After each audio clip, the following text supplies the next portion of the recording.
2019년 첫 주 예배를 드리는 모든 성도들에게 하나님께서 복 주시고 지켜주시고 은혜와 평강 주시기를 주님의 이름으로 축원합니다.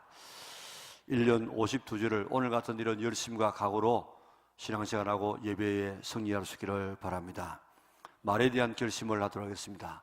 나는 오늘부터 다른 사람을 원망하거나 비난, 비판, 판단, 정죄하지 않겠습니다. 나는 어떤 경우에도 감사하겠습니다. 나는 주님의 은혜로 날마다 모든 일이 점점 더 좋아지고 있습니다. 나는 네 안에 살아계신 예수님 때문에 행복합니다. 아멘. 연초 우리 첫 예배를 드립니다. 이제 오래지 않아서 어제와 같은 금년 출발이 있는데 한 해가 다 저물어 갑니다 하는 연말 우리 송년 예배가 있게 될 것입니다. 이 세상은 이렇게 한번 시작되어졌으면 영원한 것이 아니고 물질 세계는 언제나 끝날 날이 있게 됩니다. 언젠가는 우리는 종말 앞에, 개인적인 종말 앞에도 서게 될 것이고 또 우주적인 종말 앞에 서게 될 것입니다. 마태복음 24장은 예수님께서 재림하시기 전 종말에 대해서 그 징조에 대한 이야기를 말씀하고 있습니다. 25장에는 종말을 대비하는 성도들의 자세가 어떠해야 되는가 세 가지 비유를 통해서 말씀을 하고 있습니다. 어떤 사람이 천국에 들어갈 수 있는가, 어떤 사람이 천국에 못 들어가는가, 그 기준은 무언가 하는 것을 우리에게 제시해 주면서 갑자기 우리에게 천국이 임하지 아니하고 우리가 준비하고 그 나라 갈 수 있는 준비를 잘 갖추도록 하는 것이 하나님의 뜻입니다. 첫 번째 열천녀 비유에서는 성령의 기름을 준비하여 깨어 있으라, 그래야만 천국에 들어갈 수 있다는 것입니다. 두 번째 달란트를 비유를 통해서는 받은 달란트를 잘 사용하고 묻어두지 말고 활용해야만 천국에 들어갈 수 있다는 것입니다. 세 번째 양과 염소의 비유를 통해서는 그리스도의 사랑을 실천해야만 하나님의 나라에 들어갈 수 있다는 이런 이야기를 하고 있습니다.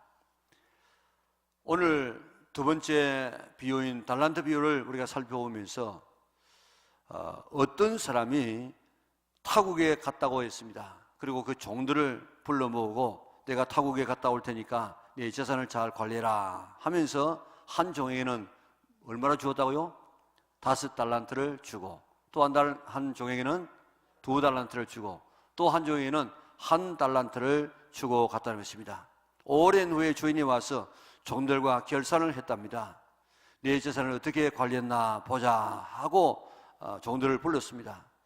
5달란트 받은 종은 어떻게 되고 있습니까? 그 이야기를 듣고 바로 뭐 했죠? 가서 뭐 했죠? 놀았습니까? 장사하여 그랬습니다. 5달란트 받은 종은 바로 가서 장사했더니까 하니까 또 5달란트가 더 생겨졌어요. 그래서 10달란트를 가지고 왔습니다. 그럴 때 주인이 너무 기뻐하시면서 잘하였도다 착하고 충성된 종아, 네가 적은 것에 충성했기 때문에 네가 큰 것으로 내게 맡기겠다. 그리고 내 주인의 즐거움에 참여할지어다 하고 천국에 들어보낸다는 것입니다. 2달란트 받은 자도 똑같이 5달란트 받은 종과 같이 그렇게 했고 그런 축복을 받게 되어졌습니다. 그런데 1달란트 받은 종은 당신은 굳은 사람이라 내가 당신의 달란트를 잘못하면 잃어버릴 수 있기 때문에 땅에다 묻어야 되겠다. 그래서 땅에 묻었다가 그 달란트를 그대로 가지고 왔다는 것입니다. 주인이 이 악하고 게으른 종아, 거기다 하나 더 보태면은 이 무익한 종아, 그럴 것 같으면 내가 은행에다가 맡겨놓고 그 이자와 그 원금을 받을 것인데 왜 너에게 맡기겠느냐? 잘 관리하라고 한 것 아니냐? 여봐라, 이 종의 이 1달란트를 빼앗아다가 저 10달란트 가진 종에게 주어라. 그리고 이 무익한 종을 바깥 어두운 데로 내쫓아라. 거기서 슬피 울며 이를 가게 될 것이다. 여기 달란트는 돈의 단위이기도 하고 보석이기도 하고 또 우리가 하나님으로부터 받은 재능, 이 모든 것을 총칭하고 있습니다.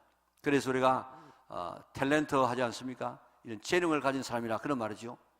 이 세상에 있는 모든 사람은 여기 나오는 종처럼 다 하나님으로부터 달란트를 받아서 살고 있습니다. 달란트는 우리가 가지고 있는 모든 것을 총칭하고 있는데 우리가 이 세상에 태어날 때 뭘 가지고 나온 사람이 누가 있습니까? 아무도 없습니다. 우리의 생명도 내 것 아니고 내가 가지고 있는 것 아무것도 없습니다. 그런데 우리는 하나님으로부터 모든 것을 받아서 사용하고 있다가 언젠가 계산하자 할 그때에 받은 달란트를 다 내어놓고 계산해서 어떤 사람은 바깥 어두운 데로 내어 쫓아라, 거기서 슬피 울며 이를 갈리라 하는 사람도 있고, 또 어떤 사람은 주인의 즐거움에 참여하자, 천국에 들어가서 영원토록 즐거움을 누리는 사람도 있을 것이라고 이야기했습니다.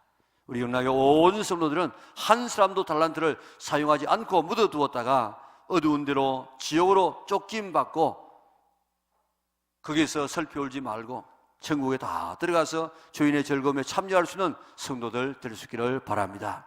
먼저 우리가 생각할 것은 우리는 모두 하나님으로부터 달란트를 받은 사명자라는 것입니다. 이 세상에서 달란트 받지 못한 사람은 아무도 없습니다. 다 나름대로 달란트를 받아서 살고 있습니다. 군뱅이도 무슨 재주가 있다고요? 구르는 재주. 그 재주가 뭔지 압니까? 그게 달란트예요. 그러니까 군뱅이도 재주가 없는 것 같은데, 달란트가 없는 것 같은데 다 나름대로의 달란트를 가지고 있다는 것입니다. 우리 모두는 다 나름대로의 달란트를 받아가지고 있습니다. 달란트를 돈으로 환산하면 6,000데나리온입니다. 20년 동안 한 번도 쓰지 아니하고 모아두어야 되는 돈이 한 달란트예요. 또 무기로 환산하게 되면 한 달란트는 34.27kg입니다. 이것을 돈수로 하면 한 만 돈이 되어져요. 그 돈이 20억 원이 되어집니다. 뿐만 아니라 우리가 이 달란트는 우리에게 재능, 내게 주신 능력을 말할 수 있습니다. 이 세상에 태어난 모든 사람은 살아갈 수 있는 재능을 받아서 태어났습니다. 그런데 어떤 사람은 자기의 재능을 발견하지 못하고 살다가 죽는 사람도 있는가 하면, 어떤 사람은 어릴 때부터 자기의 재능을 잘 발휘해서 그 재능을 따라 살아가는 그런 사람도 있습니다. 프레스토 검프라고 하는 영화가 있습니다. 프레스토 검프라고 하는 사람의 그 실화를 바탕으로 만들어진 그런 영화인데, 영화의 주인공은 정말 한 달란트 받은 그런 사람이었습니다. IQ도 두 자릿수라 75였습니다. 그리고 다리도 제대로 못 서기 때문에 목발 같은 이런 보조기구의 도움을 받아야만 제대로 걸어갈 수 있는 이런 사람이었습니다. 그런데 어느 날 학교에서 오는 길에 깡패들을 만났어요. 자기보다 덩치가 좋은 이런 깡패 몇 사람이 자기에게 가진 것을 털어가려고 그렇게 다가오고 있습니다. 그는 너무 급하니까 막 달리기 시작했습니다. 도망을 쳤는데 평소에는 그저 보조기구 있어야만 겨우 걸을 수 있는데 너무 급하니까 막 보조기구 던져버리고 막 도망을 쳤는데 놀랍게도 그거 없이 달릴 수 있다는 것입니다. 그는 다름질을 통해서 내게 정말 이런 재능이 있구나 하는 것을 발견합니다. 그 뒤로 그는 뛰는 것이 즐거웠습니다. 뛸 수 있다는 것이 그의 삶을 완전히 바꾸어 놓았습니다. 그는 다른 것은 몰라도 뛰는 것만은 자신이 있었습니다. 그는 잘 뛰었기 때문에 대학의 미식축구에 선수로 스카우트되기도 했고, 머리는 좀 모자라지만 얼마나 잘 뛰는지 터치다운을 너무너무 잘했습니다. 나중에는 국가대표 선수까지 되어지고 대통령하고 초대를 받아서 악수까지 했습니다. 군대 가서 월남전에 참여했는데 너무 잘 뛰었기 때문에 다른 동료들은 늦게 뛰어가지고 죽고 자기 혼자서 살아서 오기도 했다는 것입니다. 자, 그는 다른 사람에 비해서 지능은 모자라지만은 이런 뛰는 것만은 잘 뛰어져서 그것이 바로 자기의 삶을 행복하게 만들고 자기의 삶을 다르게 만들었습니다. 그리고 다른 사람에게도 영향을 주었습니다. 소대장이 팔과 다리가 잘렸을 때에, 낙심했을 때 프레스토 검프의 삶을 바라보면서 나도 저렇게 하면 살겠구나 해서 새로운 희망을 주는 그런 역할까지 했다는 것입니다. 한 달란트만이라도 행복하게 살 수 있습니다. 내성마비 장애인 송명희 씨는 몸 전체를 가눌 수 없어요. 자기 마음대로 설 수도 없고 걸을 수도 없고 그저 손가락 가지고 조금 이렇게 자판에 이렇게 글자 쓸 수 있는 이런 마비 장애인 아닙니까? 그런데 그는 하나님 앞에 공평하신 하나님이라는 노래를 지었어요. 시를 썼습니다. 다른 사람이 몰라도 송명희 씨가 공평하다고 하면 공평하신 하나님이십니다. 그는 예수님을 몰랐을 때는 수없이 자신의 그 처지를 비관해서 자살하려고 하다가 예수님을 만나고 난 다음에는 생각이 달라졌습니다. 내가 내 자신을 바라보는 내가 아니고 하나님의 눈으로 자기 자신을 바라보니까 자기는 너무너무 소중한 자기였고, 또 오히려 그 자기의 장애가 은혜의 통로가 되어졌다는 것입니다. 그래서 그는 이렇게 노래했습니다. 우리 잘 아는 노래죠. 나 가진 재물 없으나, 나 가진 지식 없으나, 나 남에게 있는 건강 있지 않으나, 나 남에게 없는 것 있으니, 나 남이 못 본 것을 보았고, 나 남이 듣지 못한 음성 들었고, 나 남이 받지 못한 사랑 받았고, 나 남이 모르는 것 깨달았네. 공평하신 하나님이 나 남이 가진 것 없지만 나 남이 없는 것 갖게 하셨네. 그렇습니다. 정말 예수님을 만나고 나면 내 인생의 가치를 새롭게 발견할 수 있는 줄 믿으시기를 바랍니다. 우리 모두에게는 나만이 가질 수 있는 달란트를 주셨습니다. 그것을 발견할 수 있기를 바랍니다. 그것을 붙들고 살면 그것이 우리에게 사명이요, 그것이 우리에게 행복이 되어집니다. 어떤 사람은 늦게 그림을 그려가지고 자기 달란트가 있는 것을 늦게 발견했어요. 그래서 70이 80이 돼가지고 전시회를 하는 그런 경우도 있고, 또 어떤 사람은 음악적인 재능을 발견하지 못하다가 늦게 발견해가지고, 어떤 사람은 뭐 청춘음악 괜히 하는 이런 것에 참여하는 그런 사람도 있지 않습니까? 나에게 주신 재능을 재발견하여서 멋있는 삶을 살아가는 성도들이 되시기를 바랍니다. 나에게는 무슨 사명이 있는가? 무슨 재능이 있는가? 아직도 발견되지 않습니까? 발견할 수 있는 방법이 있습니다. 나는 어느 것이 내 재능인지 모르기 때문에 해보는 거예요. 교회에서 이것도 해보고 저것도 해보고 가르쳐보기도 하고 찬양도 하고 교사도 하고 또한 봉사도 해보고 그렇게 하다가 그걸 했을 때 아주 기쁜 일, 아주 재미있는 일, 그리고 잘하는 그것이 나의 달란트입니다. 달란트. 내게 있는 이 재능을 이것저것 해보고 빨리 발견해가지고 재능 묻어두지 말고 하나님이 내게 주신 이 재능을 발견하여서 사용하여서 사명 감당하고 행복한 인생을 살아갈 수 있는 성도들 될 수 있기를 바랍니다. 아직도 나에게는 사명이 없다, 그렇게 생각되어집니까? 군병이도 재능이 있어요. 재능이. 그런데 왜 우리에게 재능이 있겠습니까? 나는 없다 하지 말고 이제 한번 해보세요. 해보면 하는 중에 이것이 나의 재능이구나, 달란트구나 하는 것을 발견하게 될 것입니다. 그리고 그것을 붙들고 남은 삶을 살아보세요. 그러면 사명이 되어지고 그것이 우리에게 행복이 되어지는 줄, 하나님 앞에 쓰임받는 종들이 되는 줄 믿으시기를 바랍니다. 다음은 우리가 사용하고 있는 모든 것이 다 달란트지만 특별히 우리에게 있는 달란트가 있는데 그게 믿음의 달란트입니다. 하나님께서 우리에게 주신 선물 중에 최고의 선물은 예수님이시고 성령님이시고 믿음입니다. 이 믿음은 내가 노력해서 믿음을 얻는 것이 아니고 하나님의 선물입니다. 하나님이 주셔야만 내가 믿음을 가질 수 있는데, 에베소 2장 8절 우리 같이 한번 볼까요? 너희는 같이 읽습니다. 너희는 그 은혜에 의하여 믿음으로 말미암아 구원을 받았으니 이것은 너희에게서 나온 것이 아니요 하나님의 선물이라. 아멘. 믿음은 하나님의 선물이에요. 선물. 달란트입니다. 데살로니가후서 3장 2절도 같이 한번 읽어볼까요? 또한 우리를 부당하고 악한 사람들에게서 건지시옵소서 하고 하나 믿음은 모든 사람의 것이 아니니라. 아멘. 믿음은 뭐라고요? 모든 사람의 것이 아니라, 믿음은 모든 사람 다 가진 것이 아니고 하나님께서 특별히 선물로 주신 사람에게만 있는 것이 믿음이란 말입니다. 하나님이 우리에게 믿음의 선물을 주셔야만 내가 믿을 수 있고 믿음을 가질 수가 있습니다. 이렇게 받은 믿음을 우리는 잘 관리하여 키워 나가야만 됩니다. 땅에 묻어두듯이 사용하지 아니하면 믿음이 그대로 있는 것이 아니고 그것을 갖다가 빼앗길 수밖에 없어요. 예수님께서도 지자들에게 너희 믿음이 어디 있느냐 그렇게 책망하기도 하시고, 또 한 어머니가 왔습니다. 예수님, 내 딸이 지금 흉악한 귀신에 들려서 지금 쓰러지고 발작을 합니다. 좀 고쳐주세요. 그러니까 예수님께서 아주 정 떨어지는 그런 이 말을 합니다. 자녀의 떡을 취해가지고 개에게 주는 것 마땅치 않다. 너는 개다, 개. 그러니까 이 이스라엘 백성이 먹어야 할 이 은혜를 네게 줄 수 없다. 그렇게 말하지 않습니까? 여러분 같으면 개라고 한번 이야기 들었으면 어떻게 하겠습니까? 뭐라고요? 뭐 개라, 개? 안 고치면 사람을 그렇게 모욕할 수 있어요? 한번 해볼까요? 하고 뭐 야단났을 거예요. 그런데 선생님 저는 개입니다, 개. 그런데 개도 주인의 상에서 떨어지는 부스러기 먹습니다. 나는 개에 지나지 않지만은 부스러기 은혜는 내가 먹을 수 있지 않습니까? 나에게 부스러기 은혜를 주시옵소서 하고 매달렸더니 예수님께서 깜짝 놀랐어요. 그래서 내 믿음이 크도다. 원래는 내 믿음이 메가톤급 믿음이라고 이야기했습니다. 내 믿음대로 되라고 해서 딸이 고침을 받지 않았습니까?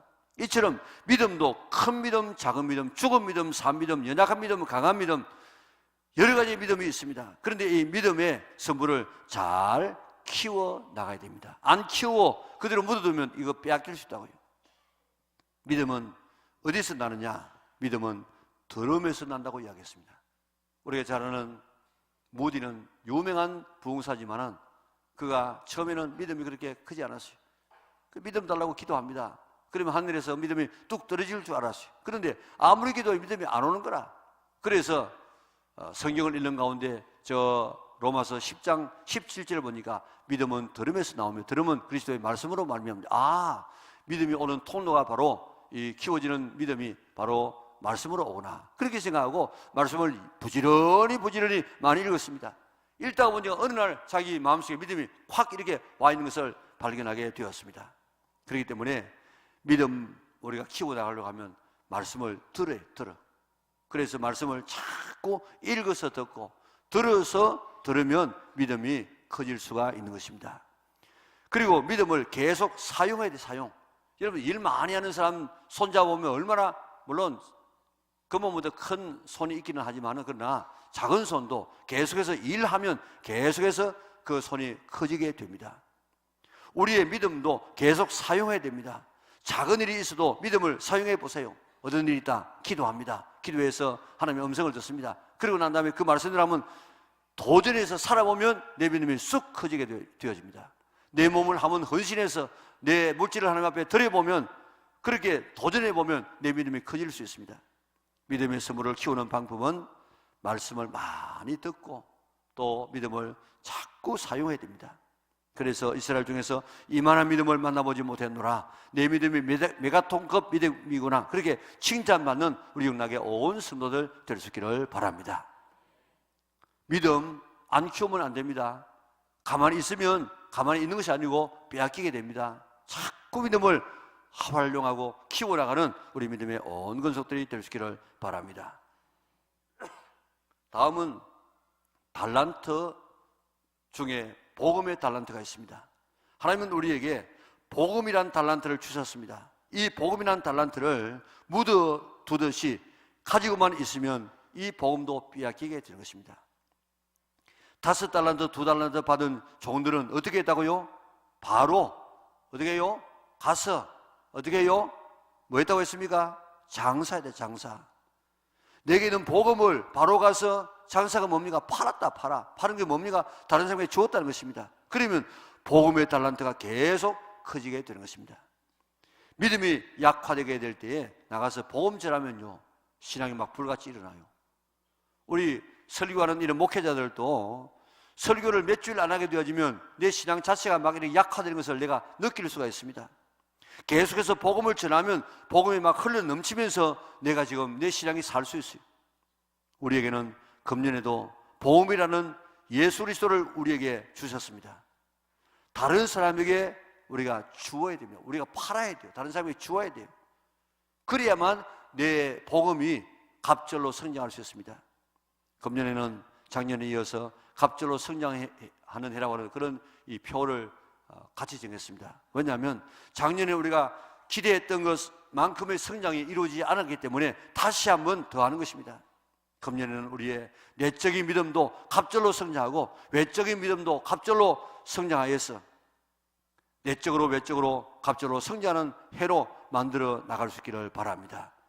이것이 오늘 교회의 존재 목적이요, 예수님께서 성육신한 그런 목적입니다. 20세기 기독교 최고의 지성이라고 하는 사람이 C.S. 루이스입니다. 그분의 순전한 기독교라는 책은 유명합니다. 그 책에서 뭐라고 이야기했는가 하면, 교회는 뭐 하는 곳이냐? 교회는 사람들을 그리스도에게로 인도하여 그들을 작은 예수로 만드는 것이다. 그것 외에 하는 것을 다 낭비라고 이야기했습니다. 하나님이 인간 되어 온 목적도 바로 이것이다. 이것이 뭐라고 했습니까? 사람을 그리스도에게로 인도하여서 그들을 작은 예수로 만드는 이것이 바로 교회의 존재 목적이고 예수님께서 이 땅에 오신 목적이라고 말씀했습니다. 자, 그러기 위해서 하나님의 말씀을 읽는 시간에 꼭 우리가 읽을 때, 이번에는 여러분들 성경 읽기표에 하나 더 추가했는데 맥체인식의 성경 읽기표를 추가드렸습니다. 하루에 4장씩 읽는 성경 읽기입니다. 듣는 시간에 우리가 늘 들어야 됩니다. 주일날 아침만, 오전 예배만 참여하지 말고 오후 예배도, 수요 예배도, 마치 우리가 건강한 육체를 이루어가려고 하면은 아침도 먹고 점심도 먹고 저녁도 먹어야 되는 것처럼 우리가 아침 같은 이런 우리 주일날 낮 예배, 또한 점심 같은 주일 오후 예배, 또 수요일 예배 같은 이런 저녁 식사, 이거를 잘 조화를 이루어야 우리의 영육간의 신앙도 더 풍성해지는 줄 믿으시기를 바랍니다. 우리의 믿음이 갑절로 그래야만 성장할 수 있습니다. 전해야 돼. 전에 하루에 적어도 한 사람 이상에게 복음을 전하여서 내게 있는 믿음뿐만 아니고 또 다른 사람이 가서 믿게 위해서 우리가 갑절로 복음이 더 확산될 수 있도록 힘쓰시기를 바랍니다. 복음을 전하여서 한 생명을 살려서 교회의 존재 목적을 감당하고 하나님이 인간 되어 오신 이 목적을 이루어드리는 우리 영락의 온 성도들 될 수 있기를 바랍니다. 세 번째는 직분이 바로 달란트입니다. 모든 성도에게는 성도라는 그런 이름의 사명이 있습니다. 들어가서 서리집사, 안수집사, 권사, 장로, 목사, 찬양대, 교회교 교사, 각종 봉사부서가 다 있는데 주신 직분에 따라서 맡겨주신 일들을 잘 감당해야 됩니다. 자기를 하지 않으면, 충성하지 않으면 나중에는 빼앗긴다고 이야기했습니다. 모든 직분자들은 양무리의 본이 되어야 합니다. 자기의 책임을 다해야 됩니다. 충성해야 됩니다. 그래야만 칭찬받는 종이 되지, 직분을 묻어두면, 직분대로 살지 아니하면 그것도 빼앗길 날이 오게 되는 것입니다. 우리가 가진 전부가 달란트이지만은 특별히 금년에 믿음의 달란트를 받았습니다. 복음의 달란트를 받았습니다. 우리 직분의 달란트를 받았는데 갑절로 남기려고 애쓰는 우리 영락의 온 성도들 될 수 있기를 바랍니다. 그렇지 않으면 있는 것도 빼앗기게 됩니다. 오늘의 말씀을 보세요. 그 재능대로 5달란트, 2달란트, 1달란트를 주었습니다. 재능대로 차별되게 주었다는 것입니다. 이게 공평입니다. 공평. 1시간 일한 사람과 10시간 일한 사람 꼭 같이 주는 이것이 공평이 아니고 차등으로 주는 그게 바로 공평입니다. 다 같이 주자, 그게 바로 공산주의 아닙니까? 10달란트 가진 사람이 있고 1달란트 가진 사람이 있는데 우리가 생각할 때는 10달란트 가진 사람에게 한 2~3달란트 좀 달라 해가지고 누구한테 줘야 되겠습니까? 1달란트 가진 사람에게 주려고 하는 것이, 우리 약한 사람에게 주려고 하는 것이 우리 마음인데 하나님은 그렇지 않습니다. 1달란트 사용하지 아니하고 묻어둔 이 1달란트 가진 사람의 1달란트를 빼앗아 가지고 10달란트 가진 사람에게 주라고 이야기했습니다. 이걸 갖다가 미국의 하버드 대학의 경제학 교수이고 노벨 경제학상을 받은 로버트 머트라고 하는 이 교수가 여기에 29절에 나와 있는 무릇 있는 자는 받아 풍족하게 되고 없는 자는 있는 것까지 빼앗기리라는 이 말씀을 가지고 마태복음 효과라 하는 이론을 만들었어요. 누적 이득의 효과라는 그런 이론인데 우리 사회는 점점 그렇게 되어가고 있습니다. 가진 사람은 더 가지게 되어지고 없는 사람은 더 없어지는 이런 이 현상이 지금 일어나고 있지 않습니까? 믿음도 마찬가지입니다. 믿음도 있을 때에 계속 키워나가야 되지만은 믿음을 갖다가 약화시키면 있는 믿음도 빼앗기게 됩니다. 복음도 마찬가지입니다. 복음이 있을 때 풍성하게 우리가 나누어야만 내게는 복음이 더 확산되지, 그걸 안 하면 내 복음도 빼앗기게 되지고 내게는 직분도 마찬가지입니다. 자, 우리가 빼앗기지 않으려고 하면은 믿음을 사용해야 돼. 빼앗기지 않으려고 하면 복음을 어떻게 됩니까? 장사해야 돼. 팔아야 돼. 남에게 주어야 돼. 또 직분에 대한 충성 책임을 다하려고 하면 어떻게 됩니까? 우리가 충성해야 됩니다. 그러면 잘했다 칭찬받는 종이 될 수 있습니다. 착하고 충성된 종이라고 주인의 즐거움에 참여하는 복을 받을 수 있습니다. 그렇지 않으면 악하고 게으른 종, 무익한 종이라고 바깥 어두운 곳에 내어 쫓으라고 슬피 울며 이를 갈게 될 것이라고 그런 저주를 받게 될 것입니다. 받은 달란트를 남긴 종들을 뭐라고 했습니까? 평가했습니까? 충성되다, 충성되다. 받은 달란트를 충성스럽게 관리해야 됩니다. 충성의 대표적인 동물이 바로 개 아닙니까? 개. 개가 주인에게 충성하듯이 우리도 그렇게 충성해야 되겠습니까? 예수님이 개를 위해서 죽어 주었습니까? 그런데 개는 충성합니다. 주인에게. 주인이 자기를 위해서 죽어줍니까? 그런데 하나님은 우리를 위해서, 예수님은 우리를 위해서, 나를 위해서 죽어주는데도 불구하고 우리는 그 충성을 주님 앞에 바치지 못할 때가 있습니다. 펜실베니아 주립대학 도서관 옆에 넓은 잔디밭에 수백 마리의 개들이 지금 놀고 있습니다.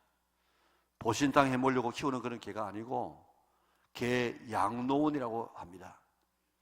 개 주인들은 이미 엄청난 양의 이런 유산을 남겨놓고 시장을 떠나고 주인으로부터 유산받은 이런 개들이 아주 거기서 편안하게 지금 살고 있습니다.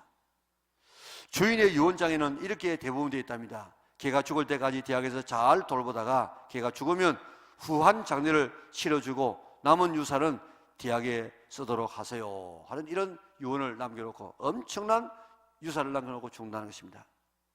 펜실바니아의 주립대학은 촌에 있기 때문에 학생들이 급감해도 재정이 돌아가는 것은 아주 유산을 많이 받은 개인들이 1년에 25번만 시장을 떠나면은 그 유산을 가지고 얼마든지 대학이 잘 운영된답니다.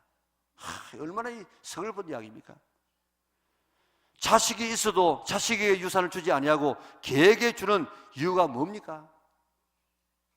사람은 정을 주어도 배반하지만은 개는 한 번 정을 주면 절대로 주인을 배반하지 않기 때문에 사람이 죽으면 개에게 유산을 주고 죽는다는 것입니다. 자기의 삶에 대한 책임을 다하지 못할 때에 개만 또 못한 사람이라고 그렇게 욕하지 않습니까? 개는 자기의 목숨이 있는 한 주인을 배신하지 않을 뿐만 아니라 책임을 다하는 충성스러운 동물입니다. 부산에 어느 한 개를 좋아하는 사람이 영리한 개를 키웠답니다. 그런데 이 개가 얼마나 영리한지 푸주관에 가가지고 돈을 주면서 고기 사온다 이렇게 하고 해가지고 바구니를 물려주면 가서 돈 주고 고기를 사온답니다. 그런데 이 주인이 서울로 이사를 갔어요. 가가지고 그만 부산에 사는 것처럼 그 바구니 물려주고 고기 사온다 하고 보냈어요. 걔가 안 오는 거예요. 오랫동안 걸렸는데 걔가 왔는데 부산까지 왔다 갔어. 그러니까 그 고기가 어떻게 되겠습니까? 그리고 지는 몸은 어떻게 됐습니까? 완전히 와가지고 푹 하면서 썰어지고 죽더랍니다. 이게 개의 충성입니다. 1절에 말씀드렸던 것처럼 경배가 뭡니까? 경배가 프로스키네오.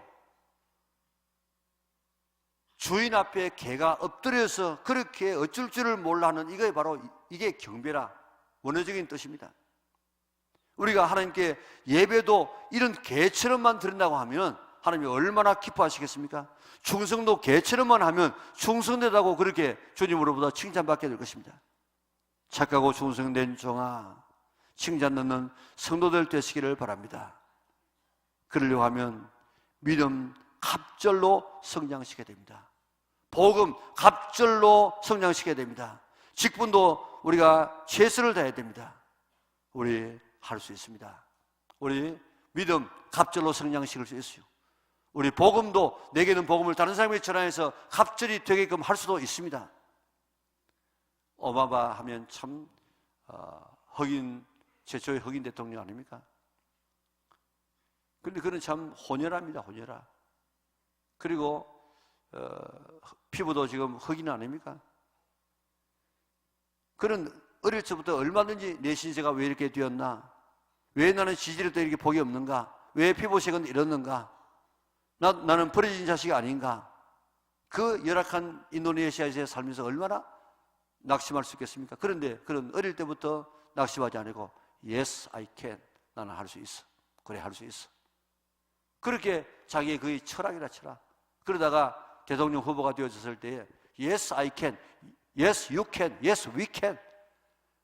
나도 할 수 있고 당신도 할 수 있고 우리 모두가 다 할 수 있다. 새로운 미국을 건설할 수 있다는 여기에 사람들이 다 감목해가지고 표를 찍어주어서 최초의 흑인 대통령이 되지 않았습니까? Yes, I can. 내가 할 수 있습니다. 우리 얼마든지 믿음의 달란트 갑절로 만들 수 있고 Yes, I can. 내가 얼마든지 내 복음을, 내게는 복음을 다른 사람에게 주어서 갑절로 성장시킬 수 있는 줄 믿으시기를 바랍니다. 우리에 있는 직분도 충성스럽게 해갈 수 있는 줄 믿으시기를 바랍니다. 어떻게 하면요? Yes, I can. 예, 할 수 있습니다. 내 힘으로 할 수 없지만은 주님의 보혈의 능력으로, 성령의 능력으로 할 수 있습니다. 이런 마음만 가지면 우리는 갑절로 성장하는 해를 만들어서 주님으로부터 칭찬받게 될 줄 믿습니다. 이런 시가 있습니다. 오랜만에, 정말 오랜만에 극장에 갔다. 불이 꺼지고 영화가 시작되었다. 웃기도 하고 울기도 하다가 대단원의 막이 내렸을 때 주인공에 감동받은 사람들은 모두 일어나 박수를 치기 시작했다. 불이 켜지고 박수를 치던 사람들은 하나둘씩 돌아가 버린 텅 빈 객석에 혼자 남게 되었을 때 나는 문득 이런 생각이 들었다. 내 인생이 끝나고 막이 내리면 누가 나의 인생을 위해 박수를 쳐줄 것인가? 주님, 당신이십니까? 금년 연말이 우리를 향해서 다가오고 있습니다. 또 내 삶의 끝날도 우리를 위해서 다가오고 있는데 그때 주님께서 나를 향해서 착하고 충성된 종아 하고 우리에게 박수를 치면서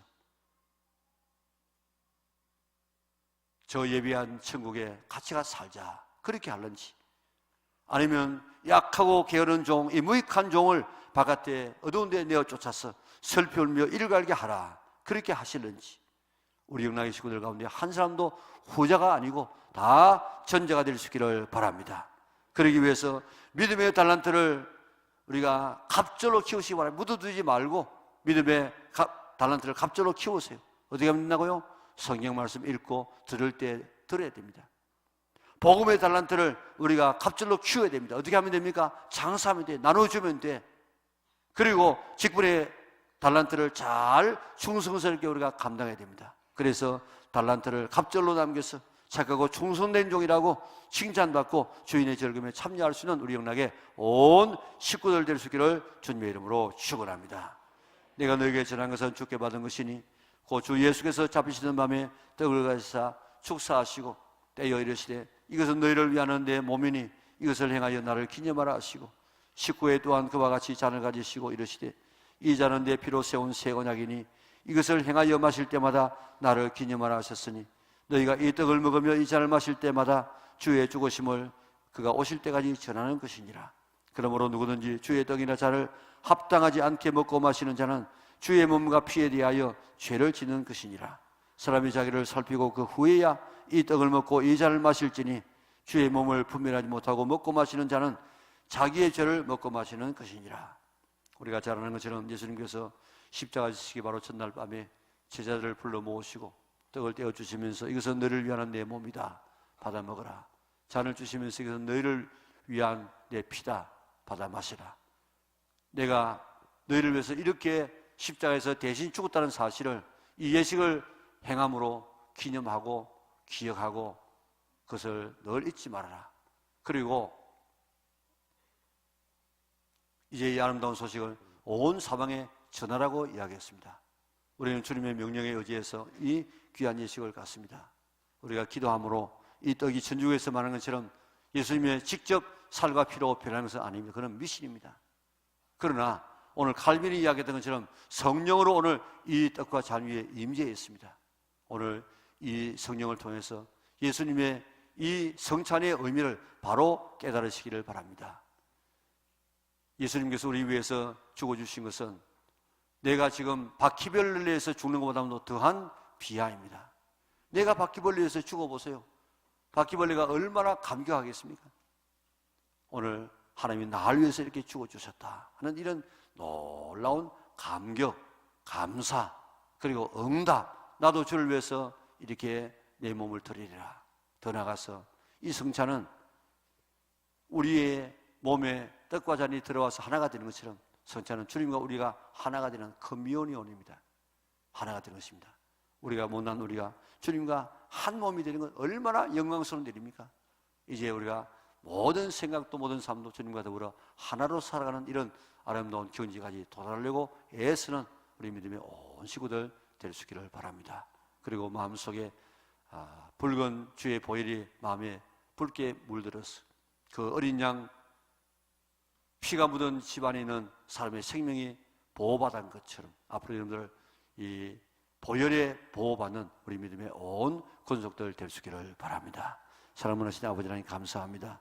주님께서 우리 위하여서 십자가에서 대신 죽으시고 돌아가심으로 살과 피를 찢어주시고 우리에게 성찬을 허락하여 주셔서 오늘 성찬을 통해서 예수님의 그 사랑을 알게 하시고 예수님의 그 보혈의 능력을 체험하게 하시니 감사합니다.